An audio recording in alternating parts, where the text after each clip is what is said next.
Shalom,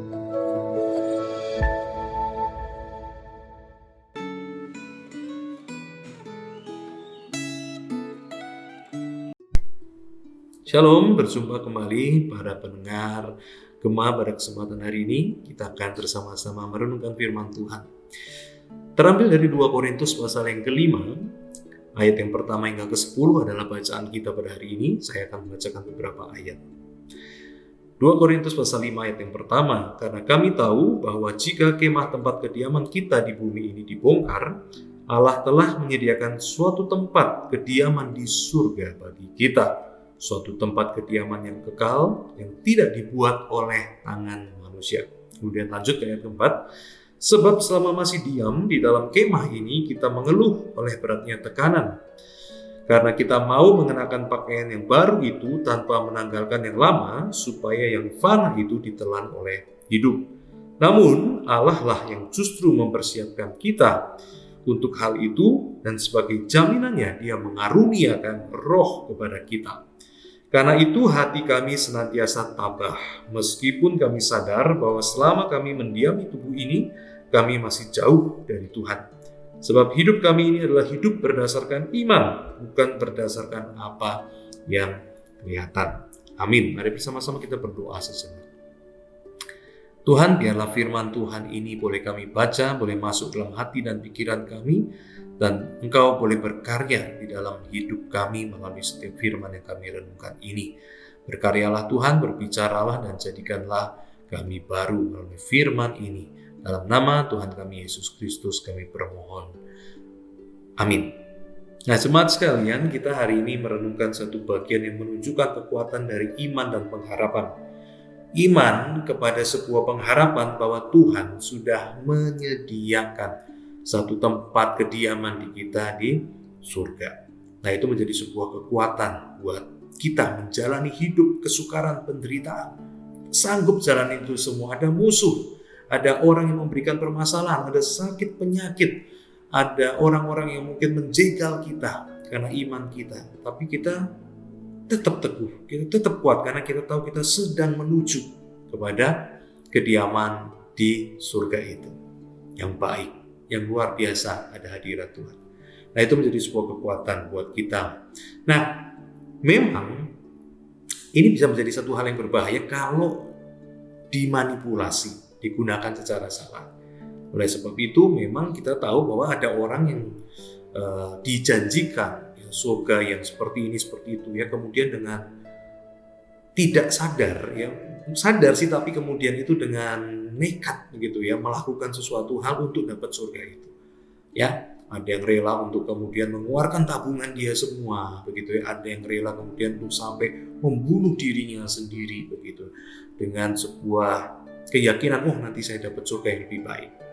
Nah, tapi keyakinan itu adalah sebuah manipulasi. Ya, ada orang-orang tertentu yang memanipulasi ya, kemudian mengatakan bisa dapat surga kalau ini itu.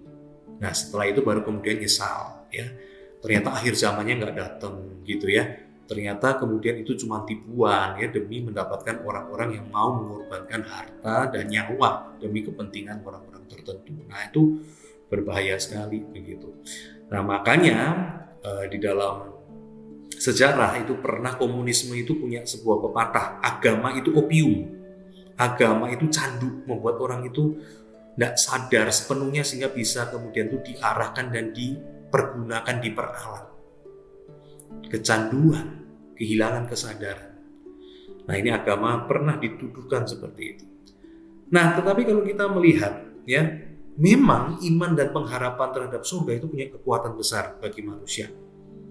Yang penting adalah berdasar atau tidak, punya landasan yang kokoh atau tidak. Nah, kita punya firman Tuhan.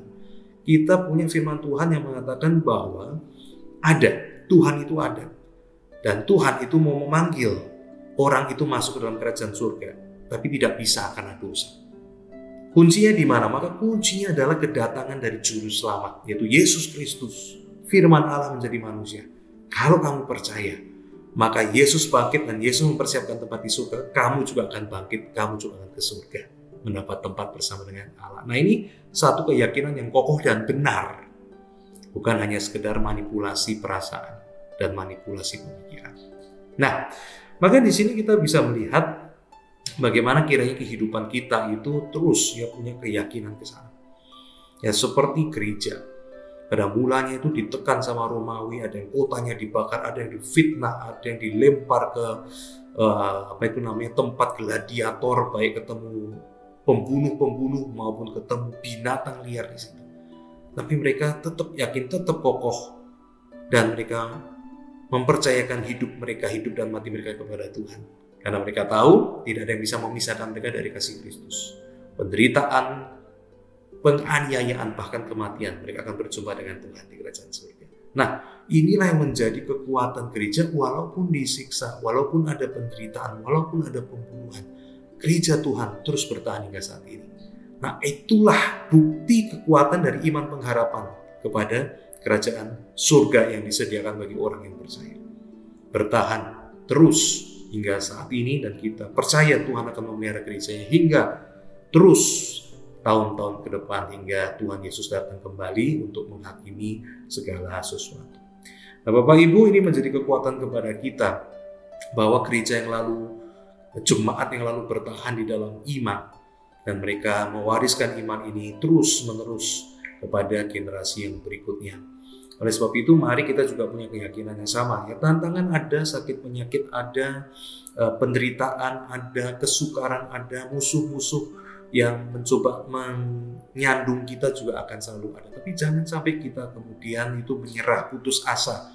Ya, hidup kok kayak begini, lebih baik saya hidup di luar Tuhan. Lebih baik saya melakukan dosa-dosa, yang penting saya bisa kaya di dunia ini. Saya bisa memuaskan hawa nafsu saya di dunia ini. Jangan menyerah. Lihat ke depan. Lihat kepada tempat kediaman di surga yang Tuhan sediakan buat kita. Bersama-sama dengan setiap pendahulu kita, pendahulu iman kita, tokoh-tokoh iman yang sudah mendahului kita. Mereka tetap setia, tetap kuat sampai akhir, tetap setia, dan mereka bersama dengan Tuhan saat ini kerajaan surga.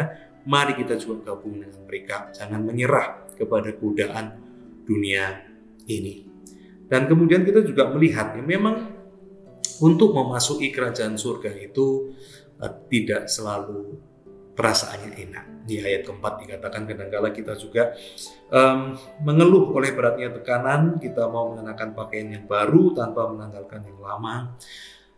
Kadangkala kita mau memasuki kehidupan yang kekal itu, ya kehidupan kekal sekarang sudah ada. Ya, saya sama Anda yang percaya pada Yesus sekarang sudah memiliki hidup yang kekal.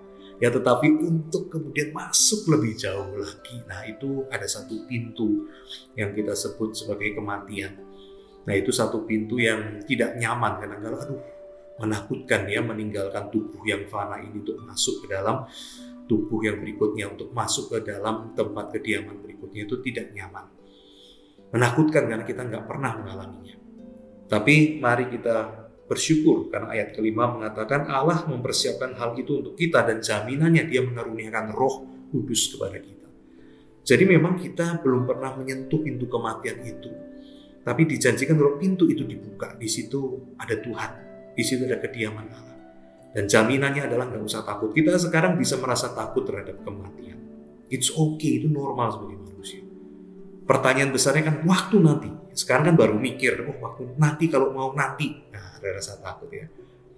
Apalagi nanti waktu kita buka pintu itu gimana? Nah, ayat 5 mengatakan jangan khawatir, ada penghiburan, Roh Kudus diberikan buat kita.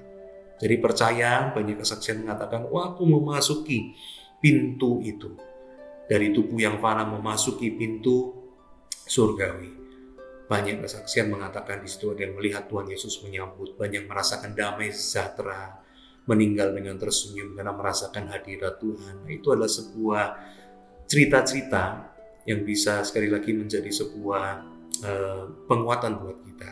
Berdasarkan kebenaran firman Tuhan bahwa Roh Kudus diberikan pada kita. Nggak pernah kita ditinggalkan sendiri. Tuhan bersama dengan kita. Hidup ini ada. Nanti waktu pintu itu kematian juga dibuka untuk kita memasuki kerajaan surga. Di situ juga ada Roh Kudus yang menyertai kita. Jadi jangan takut lagi. Kalaupun kita takut, bacalah firman ini kiranya menguatkan kita lagi. Nah, mari bersama-sama kita menutup dalam doa. Tuhan, hidup ini banyak penderitaan, jangan izinkan kami menyerah, tetapi biarlah kami tetap setia sama Tuhan, karena kami tahu ada kerajaan surga menunggu kami. Dan biarlah di dalam ketakutan kami terhadap kematian, kami boleh selalu percaya bahwa Roh Kudus menyertai kami selalu. Makasih, dalam nama Tuhan Yesus kami berdoa. Amin. Makasih, Tuhan berkati kita sekalian.